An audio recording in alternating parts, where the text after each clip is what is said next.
Guys, so ఈ రోజు నేను చూపించేవి వచ్చేసి 5.5 మీటర్స్ శారీ అండి. బ్లౌజ్ ఉండదు. సో ఇది వచ్చేసి శారీ నుంచి మనము శారీ లాగా కూడా యూజ్ చేసుకోవచ్చు, లేదు అంటే డ్రెస్సెస్, టాప్స్ ఇలా కూడా యూజ్ చేసుకోవచ్చు.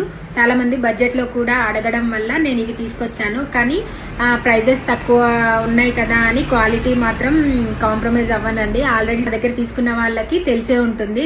5.5 మీటర్స్ ఉంటుంది. కొన్ని ఫ్యాబ్రిక్స్, కొన్ని ప్యాంట్స్ వచ్చేసి కొంచెం 6 కూడా ఉంటాయి. కొన్నిట్లలో 5.5 అయితే మినిమం ఉంటుంది. బ్లౌజ్ ఉండదు దీంట్లో. ఇది వచ్చేసి ఆర్గంజా అండి. ఆర్గంజా పైన ఇలా జరీ లైన్స్ ఉన్నాయి. చాలా బాగుంది ఫ్యాబ్రిక్ వచ్చేసి. ఇదైతే టాప్స్ కి, ఫ్రాక్స్ కి చాలా బాగుంటాయి. రెగ్యులర్ వేర్, ఆఫీస్ కి, కాలేజెస్ కి వేసుకోవడానికి చాలా బాగుంటాయి. శారీస్ గా కూడా యూజ్ చేసుకోవచ్చు. ఎవరైనా మీరు మరీ స్టిఫ్ గా లేదండి, ఆర్గంజా అని మరీ స్టిఫ్ గా కూడా లేదు. నేను ఇప్పుడు చూపిస్తున్నా కదా, వేసుకోవచ్చు. సో ఇలా ఉంది. శారీ లాగా కూడా చిన్న లేస్ వేసి